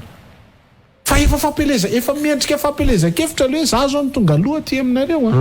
satria tsy fantatry ny malagasy hoe izy amin'ny mahafilohan'ny république azy sy izy Andriamatoa Rajoelina amin'ny mahankandida azy. Any ange anisan'ny fotsiny olany ka raha miresaka zany tsika Gasikara androany amin'ity raharaham-pifidianana ity sy ny situation politique en général amin'izao fotoana izao dia raha ny tokony ho izy ka mandinika amin'ny mpanao politika malagasy na ny teo aloha na ny ankehitriny tsisy conflit de génération dia hoe iroso amin'izao nketsika dia mandeha makany amin'ny ady itsika zao aloha itsy ny resaka fa itsika zao dia miverina amin'ny situation tamin'ny conflit électoral 2001 conflit électoral 2007 satria nisy tao nisy ange tao 2006 moa zany nisy tao satria fantatritsika tsara raha ny tantara faharoa Andriamatoa Ratsiraka Roland fa avy hatrany dia premier tour dia vita sy Marc Ravalomanana zany hoe lay lanjan'ny fampiarana ny démocratie anisan'ny naverimberina Andriamatoa Didier Ratsiraka ny amin'ny hoe izy nge mety nanay crise raha ohatra ka nisy tamin'ny deuxième tour Marc Ravalomanana tamin'ny 2001 fa tonga teo amin'ny fahefana ary nanana lay force politique Marc Ravalomanana satria million maromaro nanaraka azy tamin'izany vanim-potoana zany dia nataon'ny forcine fa lamy premier tour izy dia hitantsika fa nisalasala ny ACC nisitaka tamin'ny Matasoa ny ACC dia avy eo indray nanao investiture ny ACC dia avy eo indray naveriny Marc Ravalomanana ny ACC zay vao nandeha alay fankataovana ekeny rehetra zany ekeny zao tontolo zao fa lamy Marc Ravalomanana zany ange le conflit politique averimberina eto ka raha isika amin'ny resaka zao zany Gasikara ity fototra ny olana mampifamaly atsika sy mampiady atsika isan'andro eto ity dia ny lalam-panorenana dia ny lalam-pifidianana dia ny fampiasana ny fitaovam-panjakana sy ny institution de la république ho fitaovan'ny fanjakana mba handresiny dia miteny ianao maromarona fa vita ny fifidianana amin'ny janvier 2024 dia miteraka ady io satria lay 50 candidat zay ivondrona ho amin'izay faharoa tsy fantatro zay ho faharoa moa ka andresy zao fanjakana misy andresy zao fanjakana misy dia tsy maintsy mandeha makany conflit électoral io olona tonga dia itsiko zany mba ialantsika amin'izay le atao hoe crise post électorale zay inona ary ny lala tokana vaholanantsika Maxime raha laisem zany androantsika miresaka io anao concertation ve tsika sa isy gouvernement de salut national na tsy fantatro sa inona le lalana ary zany soloiny ACC zay ihany ny vahaolana dia les gardiens de la constitution soloy tsy ho instrument fanjakana soloiny ACC dia alefazy ny fifidianana amboary ny lalam-pifidianana dia ameo malalaka ny olona rehetrarehetra isafidy mbola manana fotoana tsara tsika amin'ny révision liste électorale totale Gasikara tena mbola manam-potoana tsara tsika dia efa tafiditra anatin'ilay vanim-potoana fifidianana tsika dia tsy misy afa-tsy zay setonga eo indray ka tafiditra ao anatin'ny programme ny anitsy ny lalam-panorenana dia azo ny ahitsy zany za zany dia miandro candidat anankiray iteny hoe raha zany lany ahitsiko ny lalam-panorenana fa atsoko ny mpanondra dia atsoko ny mpitondra dia atsoko ny fiarahamonim-pirenena dia hidinika itsika momba nyty lalam-panorenana ity mba tsy hiverena antsika amin'izany fototry ny olona ny fomba fanaovana politika zany raha iza zany ny candidat raha iza no anohana candidat Gasikara Fentsoa dia zany anisan'ny kritika ngatahako aminy manao ny hevitra momba ny lalam-panorenana inona ny hevitra dia anontaniko azy hoe ao anatin'ny 5 taona azo atao tsara manarina firenena fa hatreto ihany ny fepetra ity ihany mety ho vitanao aza mandainga ianao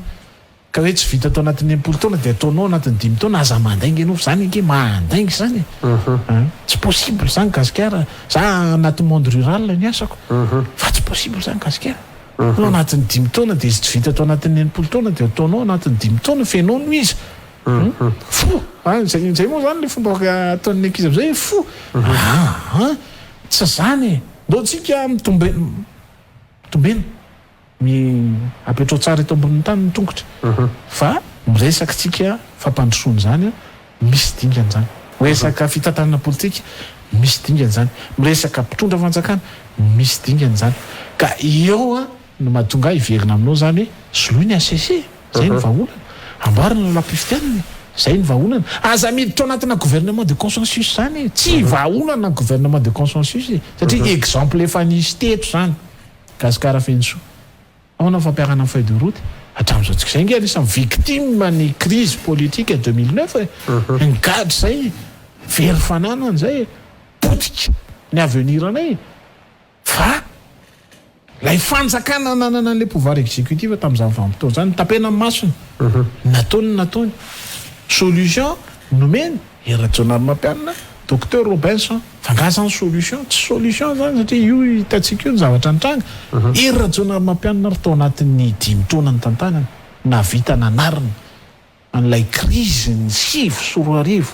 gasikara ka hoany zao fanjakana zao nandray vonona mialatsiny nandray vonona zao fanjakana zao na matambonina zao fanjakana zao fa maninona izy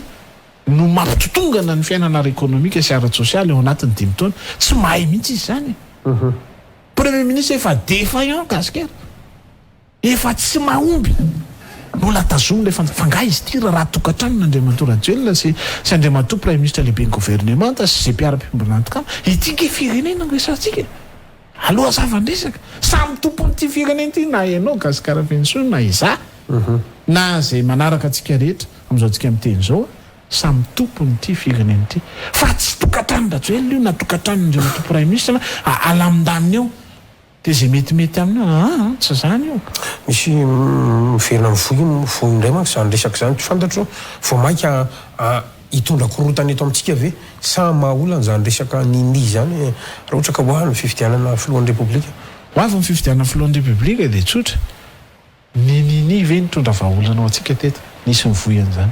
vao maika napletika atsika satria tsy tracé lay hitanao lay fifanindrinana amin'ny mpanao politika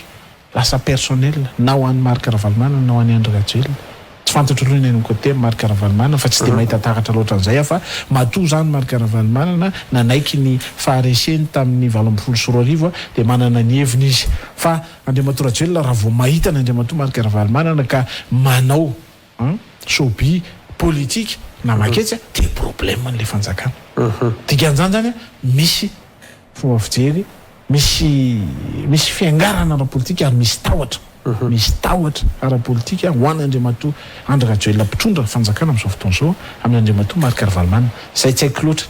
ny any ambadika zany rehetra zany fa ny tiako atongavany zany amin'ny fomba fanaovana politika gasikara eto Madagasikara de ny hoe tsy vahaolana antsika nini avelao samy anao daholo fa ny fanoerana ny mila mandinika sy mieritreritra ary manana paikady mitombony mazava afahana tonga amin'ilay hoe tsy misy Andry Rajoelina amin'ny 2024 fa raha vao mbola zao fomba fiasa ny fanoerana zao satria samy te ho lohany samy te ho dadany samy te ho mpitarika samy te tsy afaka miady hevitra tsy afaka mifanakalo hevitra tsy afaka mandevitra ny ampipo disterana angeny ampipon'ny maro gasikara fa tsy mahay mandevitra ny ampipo disterany tsy mahazaka kory na adevitra ao anatina hevitra anankiray antsy zany kosa nisy fa zao tsy mahazaka no tenenina ohatra ny amin'ny nisy zavatra tsy nety ohatr'izao nge tamin'izany taona ohatr'izao fa mandeha amin'itsy ny lalany fotsiny de tsy tonga amina fomba fanaovana politika professionnel mihitsy isika gasikara raha mbola izany ny fomba fanaovana politika eto Madagasikara ary rapport de force io misy ny arahan'ny olona misy ny tsy arahan'ny olona de ho an'ny tsy arahan'ny olona zany de miezaka no arahan'ny olona fa tsy hoe rehefa tsy arahan'ny olona de tsy mila ny aminy zay zay nge le olona gasikara tsy hoe rehefa tsy arahan'ny olona ny hevitra de tsy mila ny rakoto zay na tsy mila ny gabe zay iara-iasa aminay fa anangana indray zay ato na anao an'izao indray zay ato na anao an'izay aty hevitra politika hoeto ny hevitra ao de apetrao ny rapport de force ary mpitondra fanjakana de tokony mametraka an'izany io izy de ty ny rapport de force amin'ny mpifanandrina aminy manana ny tanjany de tokony manana fanetretena izy manana fandiniana lalina ny raha politika izy olona tompona andraikitra izy ny olana fototra eto amin'ny fiaina firenena ny olana mandalo eto amin'ny fiainany firenena fa raha vao tsy mbola manana n'izany principe izany ny mpitondra fanjakana gasikara fa hoe raha vao famerana de problème de tsy mivany olana de mato raha leseno ki Maxime raha ny tsilomba vao zany de hoe ho avy eto Madagasikara ny farapara ny volana aprily io ny misy ny raham-bahiny frantsay fantatritsika tsara no mety enjeu sy ny lobby ary ny diplomatie raha miresaka la Frantsa sy Madagasikara zany tsika inona ny mety andikanao an'izany toko zavatra misy aloha zany gasikara hatreto de fantatsika hoe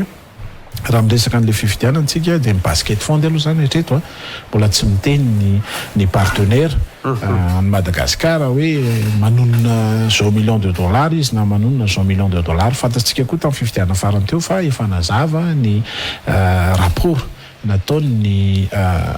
communauté internationale zany sy ny Union européenne ny amin'ny hoe efa miena ny vola omena amin'ny Madagasikara amin'ny fiatrehana ny fifidianana taoriana ny 20 sy 20 ny andrasana zany aloha voalohany indrindra de ny fihetsiky ny fanjakana ao anatin'ny LFR ny fanitsina teti-bolam-panjakana toy ny inona ny fihetsiky ny fanjakana aloha zany manoloana ny teti-bola izay atokana iomanana amin'ity fifidianana ity raha ny angom-baovao amin'ny fahatongavany ity ramatoa ministre ny affaires étrangères ty eto Madagasikara de mazava loatra fa ny contrat social ny Andry Rajoelina sy ny contrat politique no adevitra de anisany adevitra tsy maintsy andeha ao zany aloha de ny Îles Éparses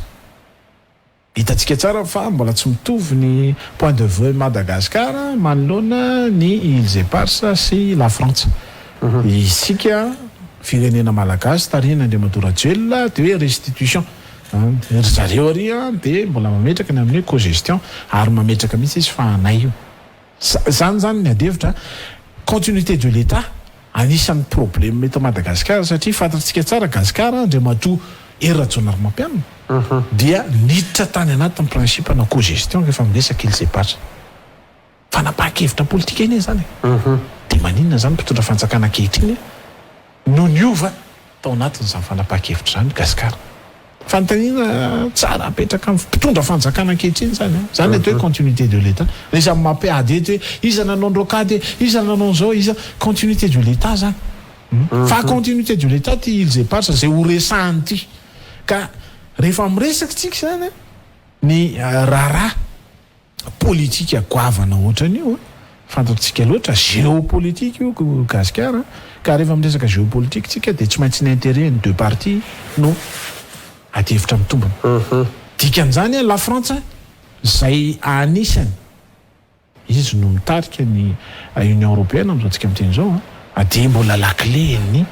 vola ampiasaina ary raha tsikaritra ao de nisy ny tatitra ombenombeny nataon'ny ambassadeur frantsay sy ny ambassadeur ny Union européenne eto Madagasikara milaza mazava ny amin'ny hoe mbola manana mipetra-bola be indrindra eto Madagasikara zay ary mampindra-bola be indrindra any Madagasikara amin'ny lafiny économique sy ny lafiny sociale sy ny lafiny zany olona ny fifidianana zany dikan'izany zany manana maimizy ny frantsay raha iadevitra amin'ny Andriamato Rajoelina amin'io visite io raha tsy anery azy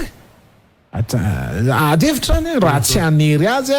ny amin'ny tsy ame vola Madagasikara zay raha tsy reto condition reto mazava loatra fa zay condition natao tamin'ny Madagasikara tamin'ny feuille de route ka hatramin'izao tsika miteny zao dia ny tsiny ny fanjakana lalana avokoa tsy ny fanatanterahana azy 5 isanjato raha be indrindra de nanao itsin-dalana ny fanjakana mpitondra taoriana ny 5 sy 10 zany tiako atongavana zany gasikara de hoe ny atongavan'ny frantsay eto de tsy tongatonga eto izy anao hitsangatsangana raha tsy diso 24 heures fotsiny ny atongavany eto na 48 heures maximum dikan'izay tena ho conditionné ny frantsay Andriamato Rajoelina manoloana ny adevitra ny Îles Éparses manoloana ny risotsika amin'ny fifidianana inona ny hevitra Andriamato Rajoelina ary zay no hamaritra ny tontolo politika géopolitique à Madagascar ho amin'ny aorianan'ny mois d'avril fa tsy azontsika dina koa ny cas resaka Apollo 21 zay misy Paul Rafanoarana sy ny colonel frantsay anisan'ny adevitra mihitsy ny Apollo 21 zany hoe tsy maintsy ho batain'ny frantsay reo teratany frantsay zay voaroroy tao anatin'ny Apollo 21 reo andeha ho any velany efa miconditionné zany nge fanjakana io tamin'ny fiaonany tamin'ny Macron fa tsy nataon'Andriamantoa Rajoelina zany angom-baovao zany nananatsika zany fa tsy nataon'Andriamantoa Rajoelina dikan'izay zany miverina amin'izany charge zany raha zay no lazako azy verina amin'izany charge zany ny frantsay ahoana ny Apollo 21 ahoana ny Îles Éparses ary ahoana ny raha mpifidianana dia diplomatie ma diplomatie azy dia misy condition sokafanay ny $100 millions na $100 millions mba ahafahana aloha manampy ny fanjakana malagasy mba tsy hitrosina mba tsy hitrosina mialatsiny zay mihitsy le fomba filazako azy satria ao anatina cessation de paiement tsika am'izao tsika miresaka zao ninona resan'ny fanjakana na droit ny ancien président za tsy vitany mamoaka ny carburant tsy vitany mamoaka ny indemnité de fonction any am'izao tsika miresaka zao gaskara cessation de paiement dikan'izany efa nilesahana ela zany analyse zany ianao anisany adevitra nataontsika teto hoe en cessation de paiement ny fanjakana malagasy dikan'izany raha vao tsy manana survie amina bloc de financement dia mitosina zao firenena zao ao anatin'ny enim-bolana ao anatin'ny valo volana ka amin'ny fomba ahoana ny eritreretintsika fifidianana raha mitosina ny firenentsika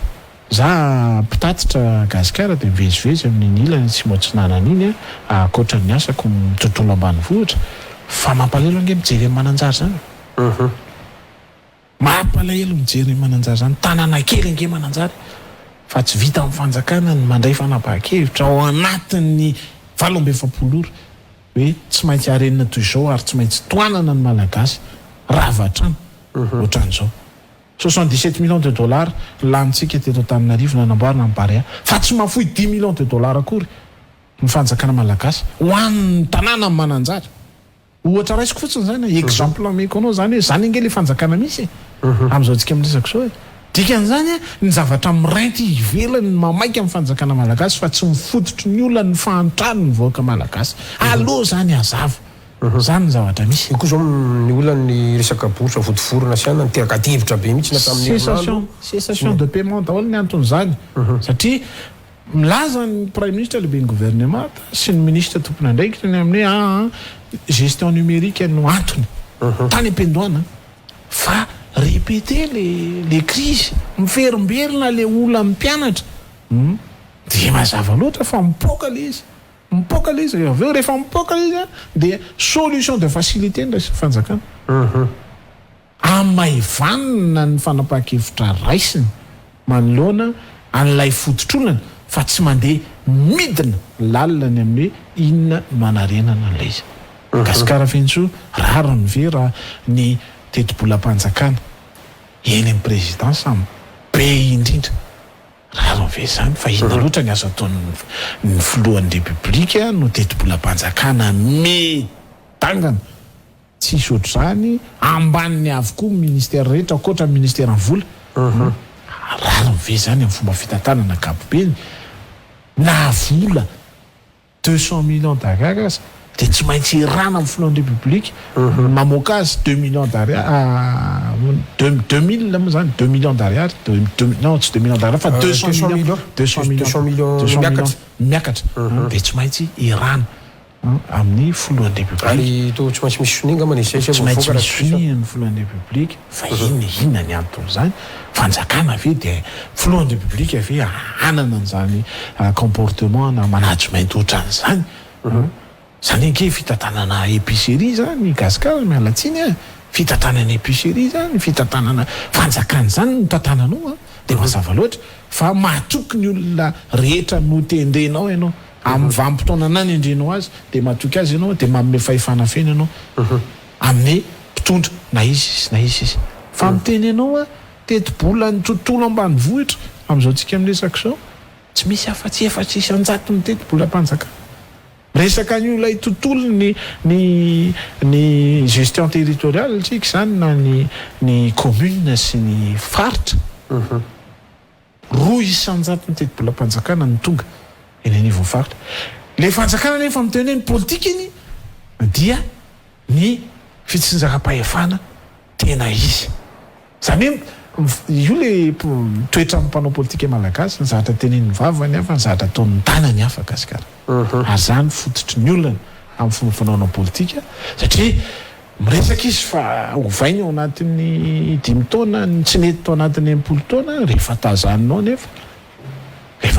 nefa gasikara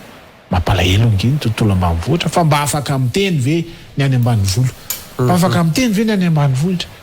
ny eny amin'ny polyteknika nefa manana ny teknôlôjia sy ny fifandraisana sy ny fampitam-baovao aingana dia mitsangana ny tanora malagasy hoe tsy manaiky an'izany zay satria miborsainy ny ainay mihitsy zay nge dikany ny ainay mihitsy nokitianareo dia tsy mahay an'ilay tontolo ambanivohitra ny mpitondra any Amarivoa izy ny manatitra vary any amin'ny sopotra faharoa eto Madagasikara no manatitra vary fa tsy vita ny fanjakana malagasy hoe tao anatin'ny 9 taona no manarina ny fotodrafitrasa goavana raha ny teny izy fa hanondrantsika fa tsy hanafatra tsy vita n'izany gasikara dia hiteny fetsika hoe covid 1 milliard angeny azontsika tamin'ny covid 1 milliard de dollars ny azontsika tamin'ny covid 1 milliard de dollars tsy vita amin'ny fanjakana malagasy no nitsirika ny amin'ny retetikasy reto maika sy goavana mba hahafahantsika manarina ny firenena tsy vita amin'ny fanjakana ave no nidinika niaraka tamin'ny manam-pahaizana rehetra hoe inona ny solution raisitsika manoloana inona ny comportement à tenir manoloana ny fandalovan'ny covid ary inona ny mety impact zany raha mandray décision ohatr'izao tsika zany mety hoe mitondra gasikara fa tsy avy hatrany dia confinement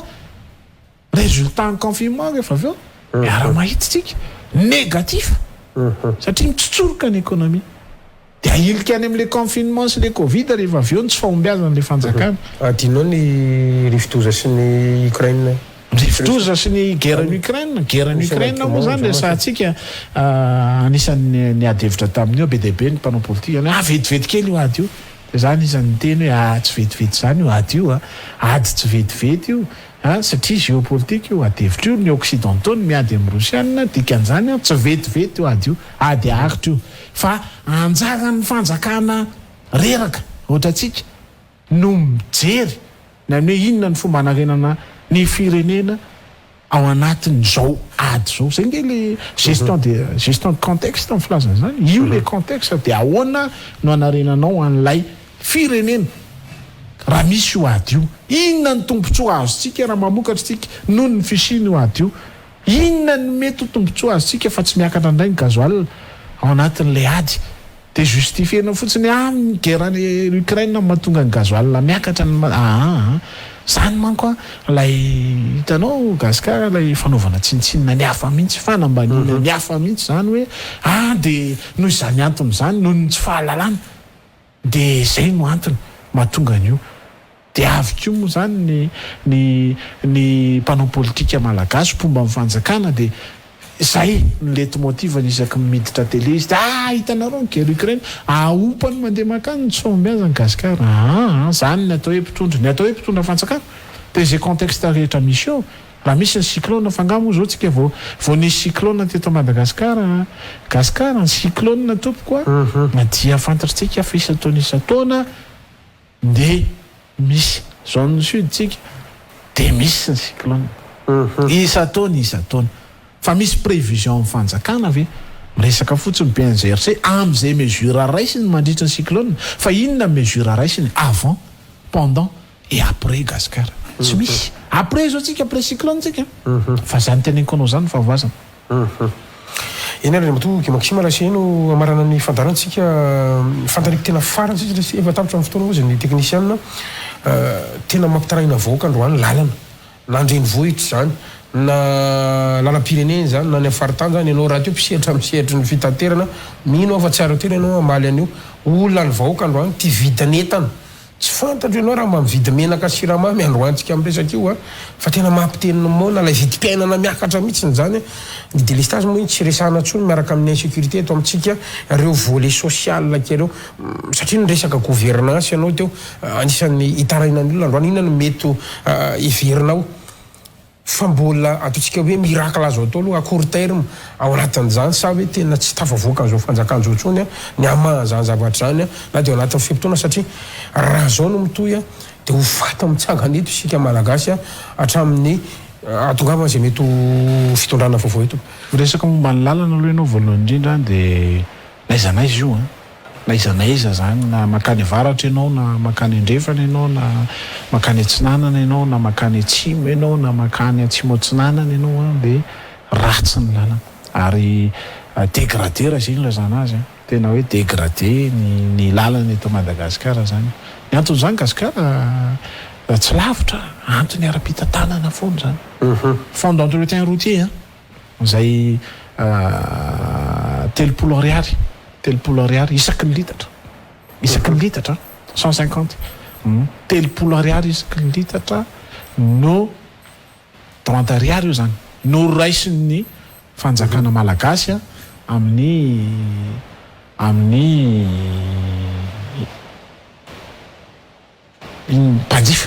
mpanjifa tsirairay zany mpanjifa dia alay voan-tsaina Gasikara fa fond d'entretien routier zay tokony ahafahantsika misahana farafaratsiny ny fanatsarana ny lalana amin'ny 5 isanjato ary fond de garantie nge fond d'entretien routier Gasikara fond de garantie anankiray io ahafahantsika miteny amin'ny mpamady volany amin'ny hoe manana amin'ity fond de garantie ity zay ka mila amin'ity vola ity ahafahanay manatsara ny lalana atsy ary fa tsy vita fanjakana zany matoa zany dégradé total loatra zao ny lalana eto Madagasikara dia tsy manao ny asa no an'ny fanjakana malagasy zay manana n'ilay pouvoir exécutif resahako eto foana manana ny pouvoir législatif satria manana majorité izy fa tsy hainy mampiasa ny parlementaire andeha makany amin'izany famahana olana fototra zany dia ny vahoaka malagasy moa zany anatin'izany mitaraina fotsiny izy dia miandry an'ilay vanim-potoana anankiray ahafahany mitorabato ny fanjakana nge Gasikara dia le fifidianana hoe fa mitaraina fotsiny izy isan'andro mipitatitra mitaraina ngamo ateneniko anao raha mandeha makany tsy matsinany ianao tsy araky ny entretien réparation ataonao ny vola entinao miasa ny atsasy 50% amin'ny 50% amin'ny recettenao Gasikara dia carburant avokoa nizaniza pitatitra eto Madagasikara dia zany 50% ny recette ny carburant dia amin'ny fomba ahoana no ahafahany pitatitra manao entretien sy manao réparation hebdo na journalier manoloana ny zany zavatra zany tsy hitafavoaka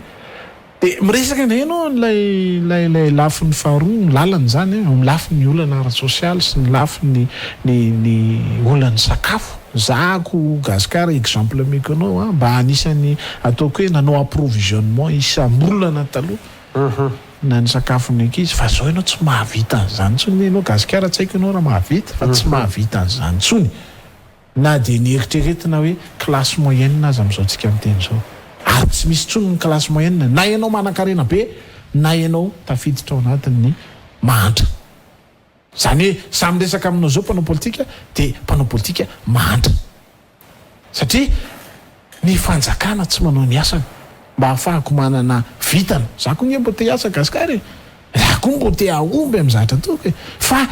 na ny zezika avitiako azy efa 320 000 ariary ny 50 kilao amin'ny MPK amin'izao tsika miteny zao amin'ny fomba ahoana Gasikara no ahafahany tatsaha anankiray anao 10 hektara amin'ny fambolekatsaka eto Madagasikara raha vidiny 320 000 ariary ny sakana na MPK anankiray amin'ny fomba ahoana no ahafahany mamono ny chenille légionnaire raha vidiny farak'izay lafiny ranom-panafody ampiasay tsy possible zany Gasikara ka le zava-misy amin'izao fotoana zao zany raha manao bilan dia hoe femorana tanteraka efa mba niarikarina kely tsika raha ny lafin'ny économie tamin'ny Andriamatoa Rajaonary Mampianina zay isorana azy zany ninona resahana ninona tsy fombiazana ara-politika atao anatin'ny mandany satria problème politique reny Gasikara zay le mbola resantsika eto gouvernance politique reny problème politique reny fa tsy olan'ny compétence reny fa raha ny zavatra nataon'Andriamatoa Rajaonary Mampianina rehefa miverina makafaka ianao na amin'ny lafiny fanabeazana amin'ny lafiny lalana resahanao zany na amin'ny lafiny économie ray manontolo fa tsika tsara fa orinasa firy no nahazo financement direct tamin'ny fanjakana malagasy tamin'ireny vanim-potoana ireny nisy niarina ny ekonomia zany le teneniko teo mamatamboniny reto fa mbola tsy hainy ihany manao an'le izy mbola tsy hainy manao an'le izy dikan'izay zany gasikara le olana misy amin'izao fotoana zao dia tsy olana fotsiny tao anatin'ny 5 taona fa anisan'ny tena nandreraka azy zao 5 taona zao anisan'ny tena nampiletika an'le fireneny zao 5 taona zao satria tsy voadinika izany olana ekonomika izany tsy voadinika izany olana ara-politika izany miovaova hevitra ny fanjakana androany izy miteny fa infrastructure nataony raha pitsy izy miteny fa social ndray nataony raha afaka pitsy izy miteny fa ny olan'ny tsy fahasalamam-bahoaka raha pitsona izy miverina ny amin'ny lalana ihany aloha ny lara-pahamehana amintsika adiny ny tany aloha raha nyresaka mpitondra tany aloha hoe lalana lara-pahamehana toy izy efa nga hoanina ny lalana dia adininy zany teniny zany gasikara ary olana mpanao politika malagasy adininy avokoa ny zavatra nyresahany tany aloha raha miresaka amin'ny fahalalahany ny asa fanaovan-gazety sika hatramin'izao tsika miteny zao manana chance ave ny Real TV mba mitovy amin'ny TVM sy ny TV plus ny mandeha Canal plus tsy mbola misy an'izany ange raha iresaka ny fahalalahany asa fanaovan-gazety sika malalaka ave tsika eto amin'ny Real TV manoloana an'izany mialatsiny fa tsy mbola izany zavatra mitranga ny efa nazo raha ny esorona taminy ny mialatsiny raha miresaka station hafa tsy tokony teny zany ny MBS zany ange le izy gasikara dika zany memotra le firenena fa tsy mandroso ary le conflit de génération mahatonga antsika mitondra n'ilay fanabeazana ara-politika amin'izao fotoana zao dia manabe an'reto tanora ankehitriny reto hoe eritrereto tsara lanjalanja ho lalina fakafakao ny zava-misy melohany andraisana fanapahan-kevitra ho an'ny mpitondra na dia lehibe ny fokotany azy gasikara zany ny adevitra politika tena ataoko hoe mitombona sy tokony ho resana amin'izao fotoana zao mba tsy hinana ambolonytsika ka maika fotsiny satria le perte 5 ans nge gasikara le 5 taona faloavana iny a dia 10 taona manarina azy rehefa vony firenena anankiray ao anatin'ny 5 taona dia 15 ans ianao no manarina azy raha tena mahay ilay mpitondra fanjakana dia 7 taona no ahafahany manarina miverina amin'le situation ny 2007 zany tsika ohatra dia amin'ny 2030 sika vo afaka miarina ny ekonomia malagasy dia raha tsy mpitondra mahay mandinika mieritreritra lalina mahay mampivady an'izany fototr'olana sy ny fitantanana ara-bola sy ny olana ara-politika rehetra zany mitondra dia mialatsiny fa rebeloty io verina indray ny krizy 2 miverina indray ny krizy 7 miverina indray ny krizy 2018 azadiniko gasikara fanonganam-panjakana nisy tamin'ny 2018 niny naresahantsika dia fanonganam-panjakana koa no nisy voatsela hitatsika teo iavoloha conseil des ministres manenjy ministre sy manolo tsy atrehany voalohan'ny république rano lalam-panorerana fanonganam-panjakana zany zany ny zava-misy eto amin'ny firenena dia mbola izany ve le rebeloty resako hoe mbola izay ve no iainantsika indray amin'ny janvier 2024 fa ifamono ny malagasy noho ny raharam-pifidianana ataoko angamba fa tsy mendrika an'izany koa sy potika ny ekonomia antsika raha mbola izay no atrehantsika iny nisy économiste mitondra fanazavana teto aminao maro makasika ny fototry ny olana amin'ny lafim-pitantanana sy ny olan'ny ekonomia eto Madagasikara mazava tsara ny fanazavana izay metiny sy natombony taminao gasikara fa tsy misy diso ny adevitra reny Maxime Rahazy tapitra ny fotoanatsika kasako manokana ianao nanaky ny fanasana voafetra ny fotoana ihany moa isika be dia be ny zavatra tiana ho resana fa mba maniry mba amaly ny hatso foana ianao atoato zany rehefa arakaraka ny situation sy ny zavatra misy moa zany ny androany mitapitra fa dia akasitrahako manokana ianao raha misy afatra ampitaitsika ho an'ny mpanaraka fandaharana mety ho famitinana na mety nisy zavatra tiana no manokana efa tsy nanotanikita anatin'ny fandaharana fotoanan'izao topoka makasitraka indrindra gasikara satria Real TV dia anisany mba manome lanja ho anay mpanao politika zay mandeha amin'ny hevitra fa tsy amin'ny vola gasikara dia sorana foana ny mpitantana sy ny mpiaramiasa rehetra eto amin'ny Real TV manome an'izao vanim-potoana izao ahafahana mitondra an'izany ady-hevitra politika izany dia ho amin'ny manaraka indray vonona foana arakaraka ny timing ihany sy ny planning fa rehefa atsoinao dia tonga foana makasitraka indrindra dia mametraka ny mandram-peona ho antsika rehetra. Mankasitraka indrindra tompoko isorako manokana antsika rehetra tany tokantrano niaraka taminay hatramin'ny farany tamin'ity alina ity ary mametraka ny mandrapitafa fa manaraka indray tompoko lasy tompo afy veloma tompoko.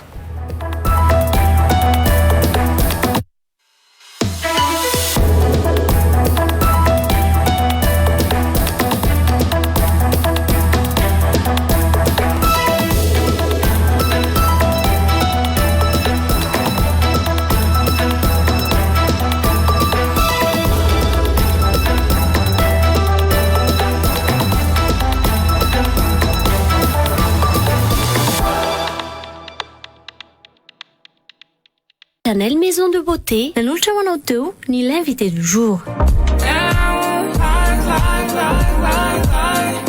Chanel, au premier étage, centre commercial Saint-Thilo à Nice.